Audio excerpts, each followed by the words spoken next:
Good morning, everyone. Happy Friday. I'm starting this morning off just looking at this chart of the 13-week Treasury bill, and you can see it's gapping lower. Relatively significant amount. Um, why look at it? Well, you know, confirmation of what others believe when things are turning. Like, as it started to turn down here, the belief increasing of the Fed was going to cut. And of course, you go back a few years ago when we started talking about look out below when it started to go up the beginning of 2022. So, the markets have been crazy, define crazy, whipping up and down in big ranges. So, as we get into the latter part of this month and into next week being an options expiration, if September is going to turn out to be something of a negative influence, and it started out to be, and what happens in October, I think it should, not that it should is the wrong word. Historically, it's more likely to happen after the options expiration or around there. So, just keep that in mind. And, this moving down as it is, how much more can it move down? As, what this is telling us is that, um, market participants are believing more and more and more that they're going to cut, and maybe they're going to cut a half a point. We'll see. I mean, everybody's guessing as to what they're going to do, but I mean, where this is moved down from, way up here on the weekly chart to here, and now we're getting a wide range bar on the weekly chart and that gap down. Maybe it's an exhaustion gap, um, and see it starts to stabilize. So, something to keep in mind what we look at pre-market as to creating a bias for the day and into the next week or so. Keeping that in mind, I want to point out this is unusual too. There's been a lot of unusual things looking at market internals here, which did not line up, with this low here, however.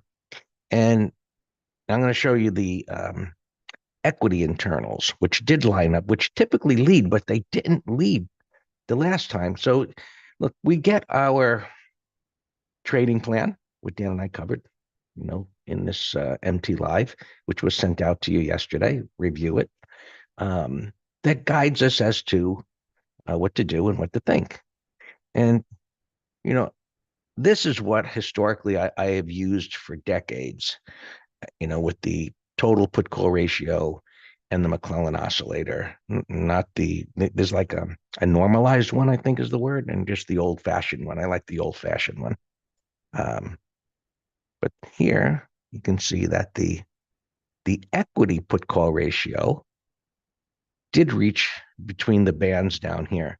And so even without this lined up earlier in the week, I began to mention about, as much as I was wanting prices to go lower, in the S&P down to fill this gap and some other things that would have provided a bigger opportunity for prices to move back up again, they didn't. And I started seeing, the bar by bar analysis that, this is holding here in a bottoming tail bar. And if it could get up there, and then, with that crazy day a couple of days ago, where the Dow poked under 40,000, and while it was likely to bounce from there, I mean, the complete reversal of it was a surprise to me anyway.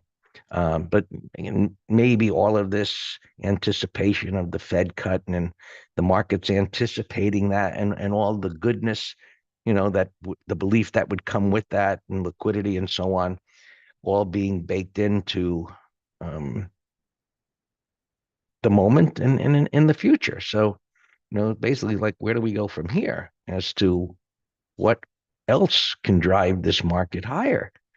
And that's what we're going to see in the coming weeks after that options expiration. So things are up a little bit. We talked earlier in the week about, getting through here and possibly to here. And yesterday, it was like, okay, if it can clear this area here, we talked about the void and maybe pulling back, and will there be a rejection? And that was one of my comments.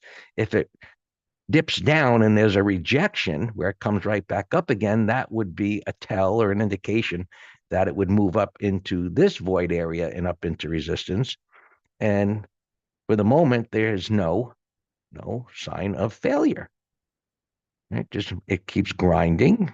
It's a narrow range right now. And this is a good lesson as to looking to the left, and something that I learned through objective observation of just seeing reactions to resistance, because many will look at this, and if you were to put, just say for an example, a volume profile on a chart like this where there's a lot of congestion, and because there's so many overlapping bars here, you would see that profile stick out. But you've got all this and you've got all this, and it would lead you to think that it can't get through that. And so years ago, I would see not necessarily that, but I would just see this congestion area and think, well, it can't go through that with all of that resistance. And then it'd be like, oh yeah, Greg, watch this. And up it would go. And so, the idea of voids and what's beyond directly to the left, and how prices can go through areas like this, was for me revolutionary. And so here it is, this void. And I don't know if it's in the cards to get all the way up there today, but there's really little to nothing to stop this from going up, because what matters right now is this, and it's bottomed out. And unless it violates, say, like this pivot low, or we get a some kind of a nasty drop or a double top or whatever the pattern may be that's bearish, we just have to assume that this is going to continue to grind higher. Now, of course, we're going to look at other markets to see where they're at. The Qs, these are the futures, are at the declining 50 there. And if we look over here, and it's like,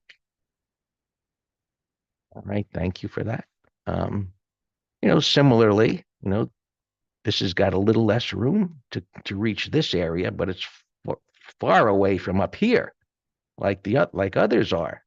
YM and ES. So relative weakness, and if weakness is going to come in, odds are this is where it's going to start, since this has been the weaker. YM, nope, it's got room to go up. As you can see, similar pattern. And here's the Russell up against these pivots here and this resistance. So we'll see how it handles that. If it can chop sideways, that would be bullish. It's under the 50. Now, these are the futures, of course. And so while moving averages on futures are, something that we look at, we always look to the left to see if they lined up with anything. But, whether I'm looking at the futures or I'm looking at a leveraged ETF, I want to double check the underlying that those things are based on for actual reference points. So for example, IWM down here, it's close to the 50 and the 20. Where is that here? It's gapping up toward the 20 and toward those pivots there, right there. So just like the others, we'll see how they react to any of that resistance. And if they could go sideways, maybe this could play catch up. But, Dan calls them the four horsemen, right? Those four markets. And if one starts to go lower, maybe this one can show relative weakness, or it'll follow lower.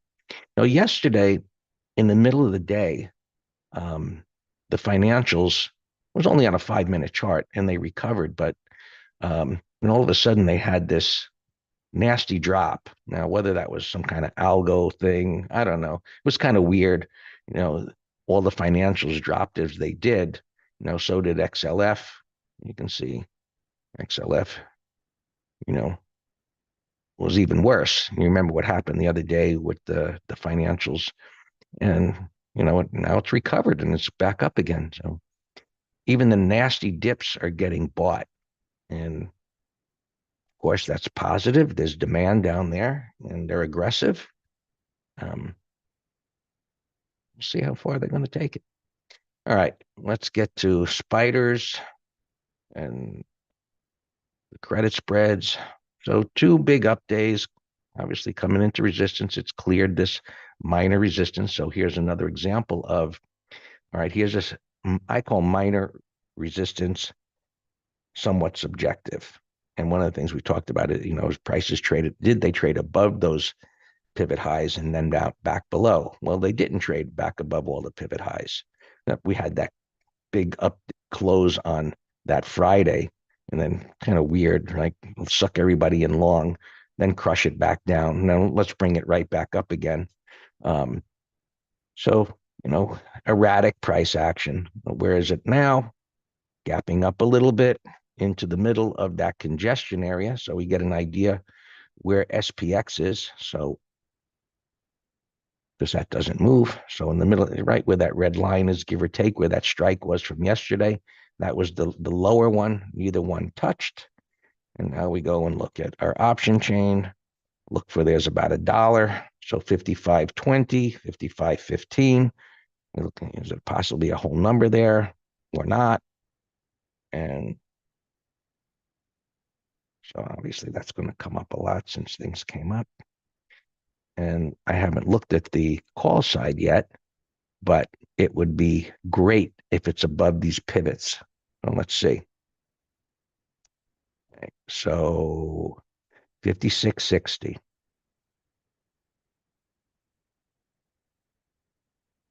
So every time, when you have a big up day, the call strikes, the premium in there will go much higher as those orders come in betting on, the home run. And so it's gapping up there. This isn't that far away.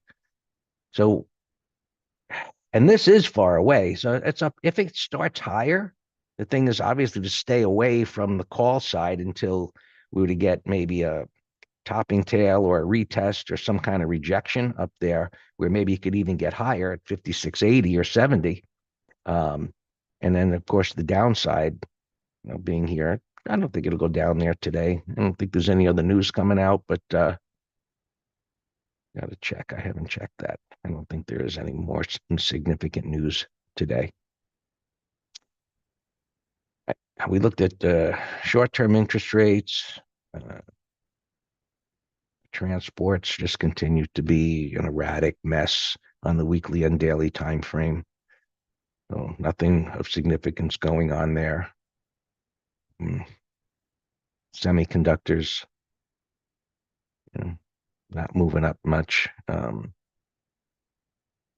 Financials we already looked at. Pretty erratic patterns. Bottoming tails, overlapping bars. Big down day. It's just not the kind of quality stuff. So there's a lot of patterns now. There's a lot of patterns that are attractive for type of trades that, maybe, hey, for a day or two, is this okay? I would say, yeah. And then there's, they're not the type of patterns that do support a belief that they'll take out the prior highs. But look, we just never know the outcome. But when we see erratic price patterns, for example, something like this, where it begins to bottom out, and if it can go up into the void or say, okay, this can be tradable, and I'm not specifically saying this, I'm just pointing out, since I had this up here, something that I'd be okay with, especially for day trades, if not for a day or so. And software, just looking around here, came right up to the top there. So when we see, okay, this is at a reference point where it could begin to hold at 200 MA and it comes up to pivots. It's pretty much reached what we call the destination, or look, the probability of momentum stalling is much higher once it gets there. It's just plain old common sense. And you can see the weekly time frame. Every time it's come up there, it's gotten rejected. We'll again be looking at this and everything else into next week for the options expiration to see how things react. Internet, so you see the similar patterns on the 65-minute charts where some of these things can maybe continue a bit higher today. And I think that is about it. And we had to look at crude oil. bottomed out. Look, the simplicity of looking to the left, at the bottom of the range, stabilizing there. Look at crude oil stocks. You know, once you get away from the indicator-based methodology and you just start looking at simplicity and think from a common sense point of view, it's like, well, buyers stepped in each time it came down there. Let's assume they're going to do that again. What are you going to do with that?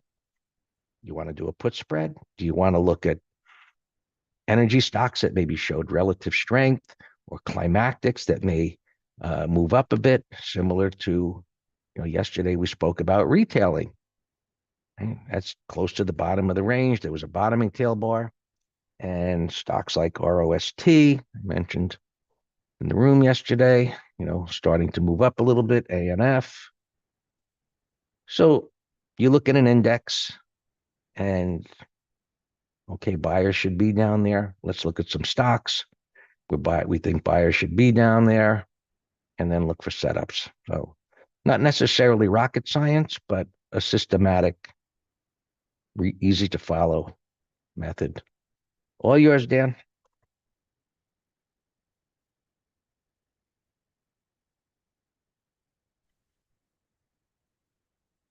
Good morning.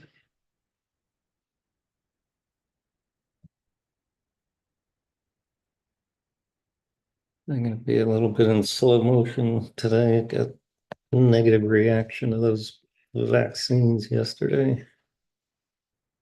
Was not pleasant. Yeah, my stupid scrolling is not working. All right, we don't have many earnings here, but I got a lot of things of interest from yesterday. No, we didn't do any earnings things, but Adobe, it's a bearish gap. I don't have a bias. Um, I'll just watch it. Got it in the bottom right here. Restoration Warehouse. I think Sam sold some puts here. Good job. That's a big old gap up. This $3 stock, nothing. Light volume, but I said daily, weekly, monthly are interesting. But there's no volume. All right, that's it on earnings. Boeing here in the middle chart, their workers went on strike. And we actually have two trades on this, two option trades, a bear call credit spread and a bear put debit spread. I mean, my alarm went off here at 156. We would have had a beautiful gain if it were under 155. It's already rallied $5 off the low. But I'll be looking to take profits on those.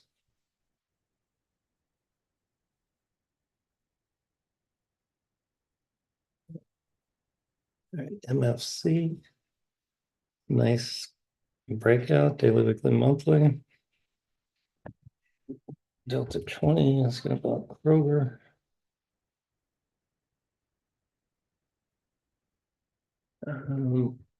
That's a big move yesterday. And I think it was yesterday earnings or was it Wednesday? I forget. I mean, I surely there's no pattern to swing it, but day trade on an uptrend looks higher. Index, little buy setup, a builder, breakdown failure, made the turn at the 20. ITA, same. Closing breakout after multi-bar turn. IGF, closing breakout. Charter would have been a great put spread, but it's too spready. But look at the 15. This could be a beautiful day trade over these highs. I don't like trading the first few minutes. The Q is actually the weakest here pre-market. breaking down on the 5. Axon, I love this 15-minute chart into the close yesterday. Let's keep an eye on that. Casey. It's a buy setup. Top of the range, but bullish. Buy setup. ETF. We've been trading a couple of Climos this week. This is one we're watching that hasn't made the turn yet. Lyft. What's up with Uber? Look at Uber.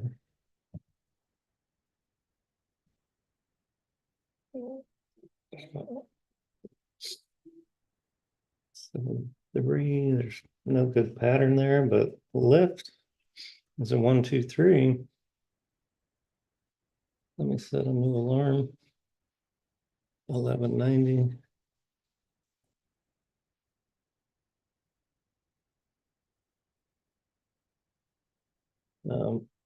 Alex, a couple of oils here.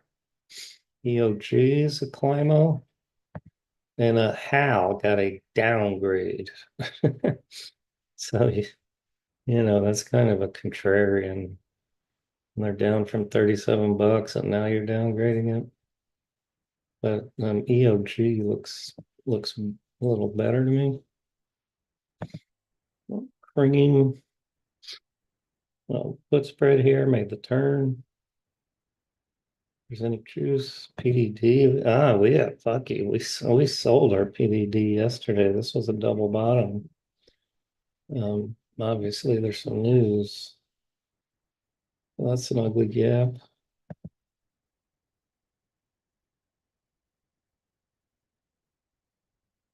Look at this beast oracle. This was earnings on Tuesday. We actually shorted the 125 puts into earnings. And, when the gap up, I said, just let them expire at full profit. There's no reason to close them. Now it's gapping up another $12. It's bullish as can be, but my buy says that if it takes out a 30-minute low, we'll do a 0 DTE call spread.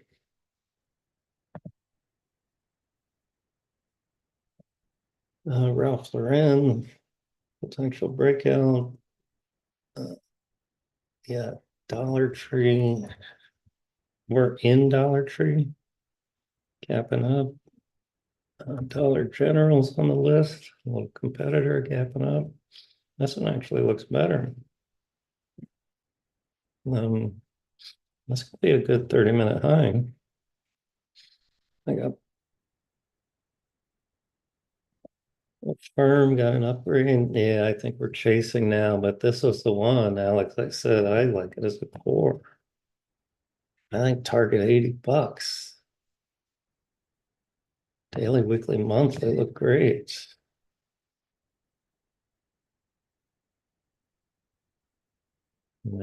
That's a buy setup bull flag.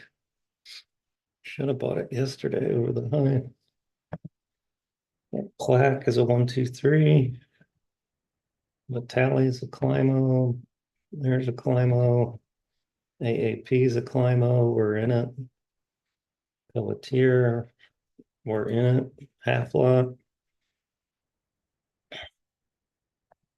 Octo was another Climo with a potent bar. Coin, we have a call spread. I mean put spread that expires today. Let's see what our other opens are in the weekly. ANF. We did a put spread yesterday. Boeing, I talked about. I moved up 10-minute high on the call sign. ENPH, we have the 100 put spread. This was when solar stocks were ripping on Wednesday. nail. We sold a naked put yesterday. And this is levered, so we sold the 117s way the heck down here. And we still got $1.05. But Octa, we have a put spread, expires next week. And then XRT, a put spread for next week. So all those look fine. Oh, we also have CCJ. Look at XRT gapping up with, Restoration Warehouse and some others. Maybe we look to take some profit on XRT.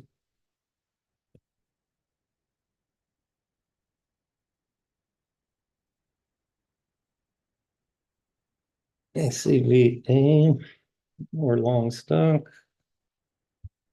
Burke, another Climo that we're in that made first target. Duolingo, long stock, acting beautifully. EXTR, long stock. We sold half at the high yesterday. Nova, Tier we mentioned, and Roblex. So those were all the opens. They're all fine. And we have gold and the ETF letter. Look at that gap closing breakout. All-time highs. And now my 238 alarm went off pre-market.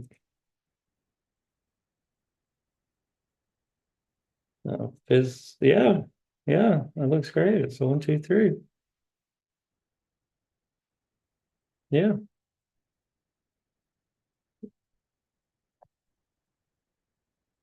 And remember, we were talking about, there's resistance here, but remember, I was saying it depends how it gets here.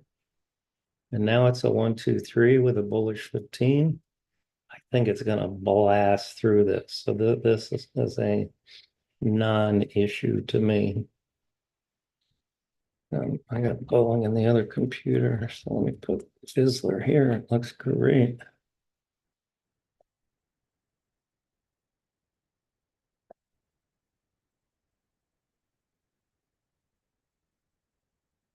On that gap update, we were looking to sell puts, but it was a gap and go.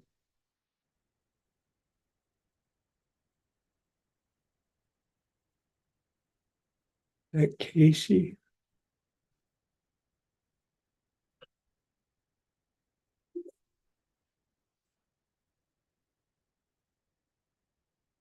Our L alarm, gap breakout. Remember, Don, we were going to do a put spread on this, but they were ludicrous spreads, so I canceled it. But now it's a gap breakout. A and F looks good. That's a nice 15. That could be a 5-minute high day trade. Tick 12.50. This Casey I loved yesterday. Look at this 15-minute chart, and it looks like it's going to 392. Case looks great. It's their 1400 here. Wow.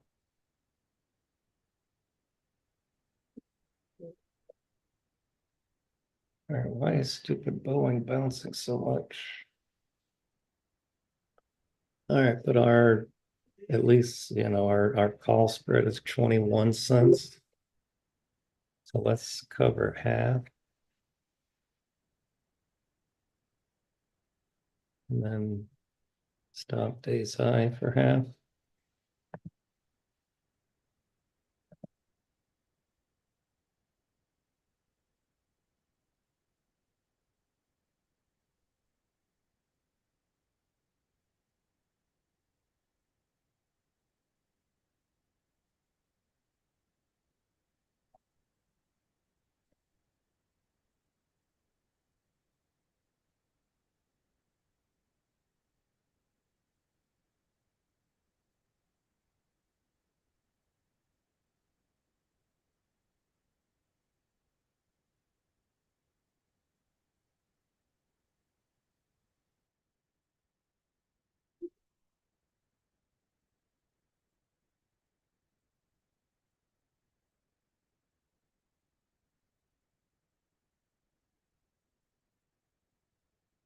Clack, up alarm.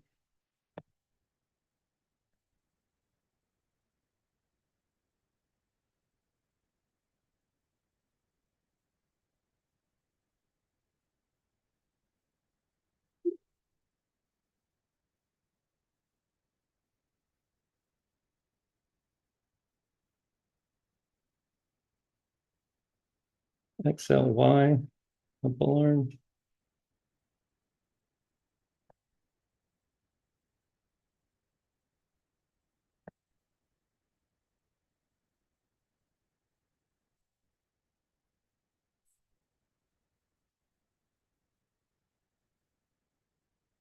There.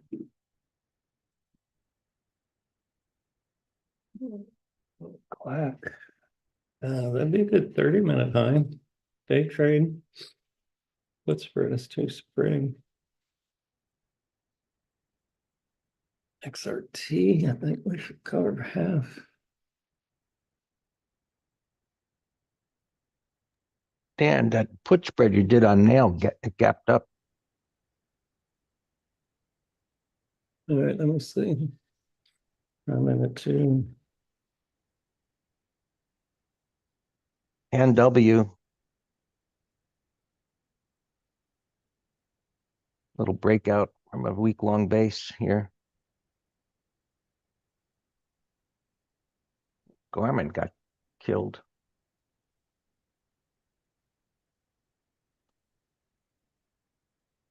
All right, I got out at 65 on nail.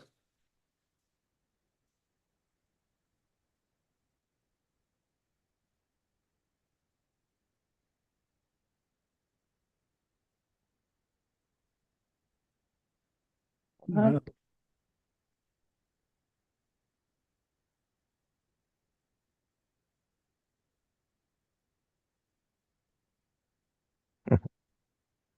The spreads are retarded on this Pan W. Look at that Casey from yesterday. That's the one I said we should buy a third and into the close.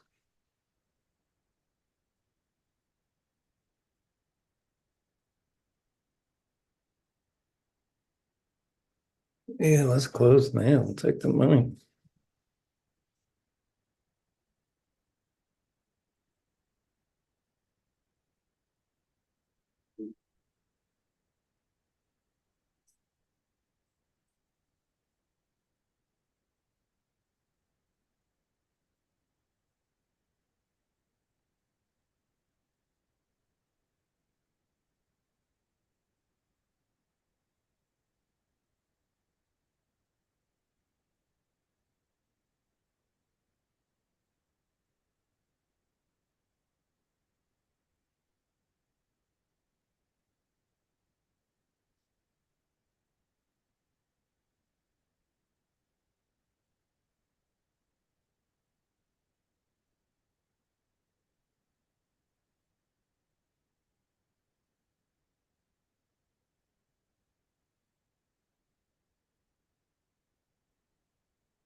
Yeah.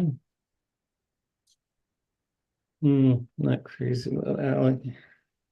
I think I've whacked. I have some accounts there.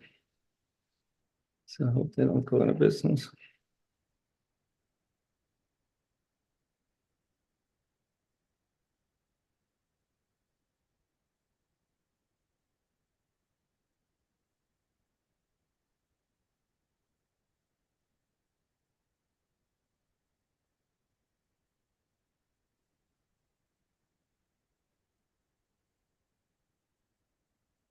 Marvel, I don't like, except maybe day trade.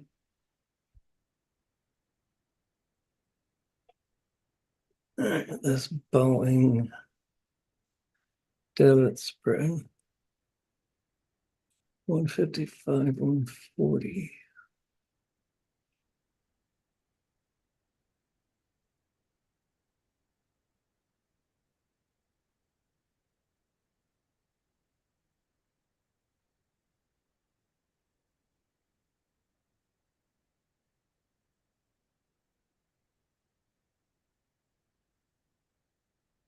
Um, okay.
Q's perking now. Tesla's on fire. Microsoft.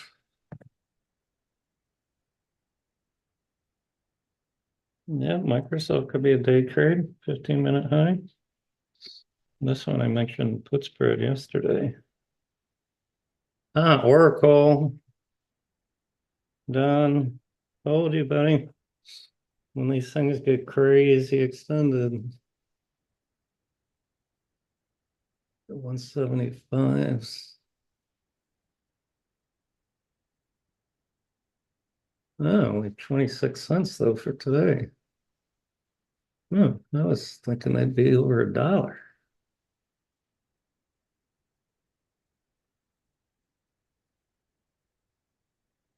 So not enough juice.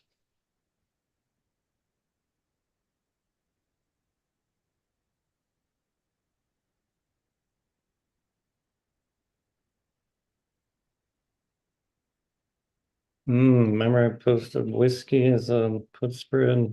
You're not going to get filled now.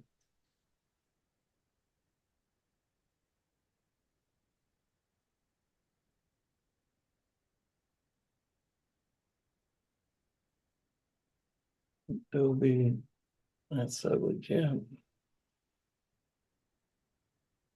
Isler, I hope it closes like this and then we can buy it Monday.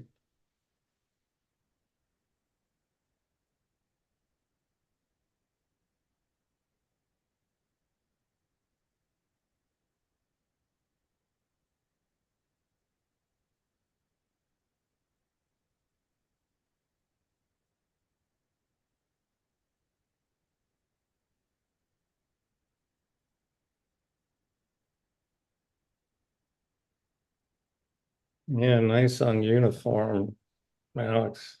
Nice bar yesterday. Wow.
ALG up alarm.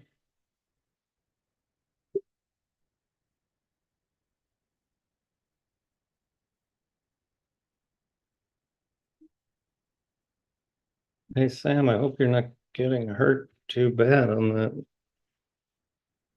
I don't know what you did on Adobe, but I don't like any of us getting hurt. I-40. Yeah, you remember, Sam, you go a lot tighter than I do. You, that's just a difference in us. I was eyeing the 520s, but I wanted a spread and I couldn't get.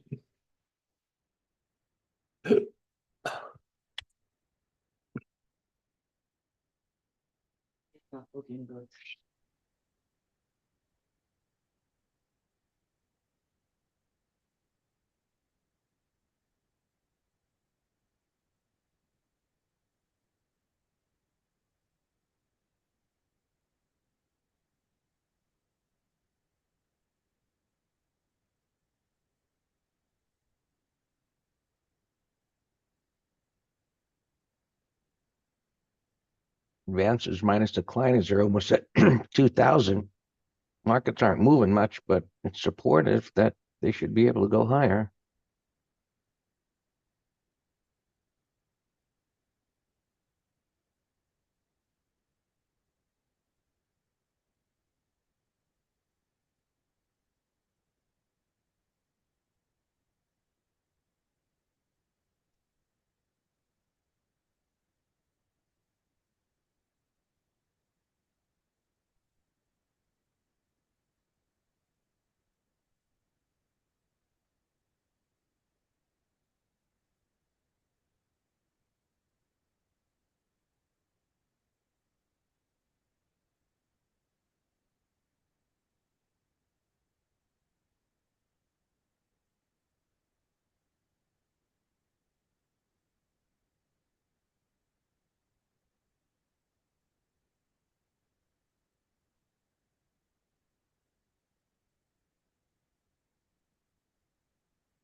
And maybe you want to close that eBay call?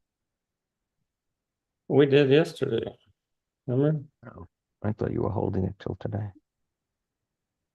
And when the market had its little double top on the 5 minute, that's when we did it.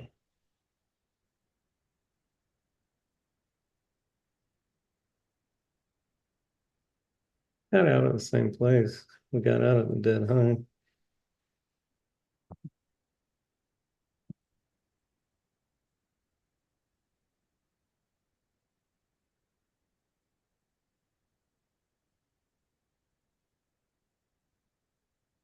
All right.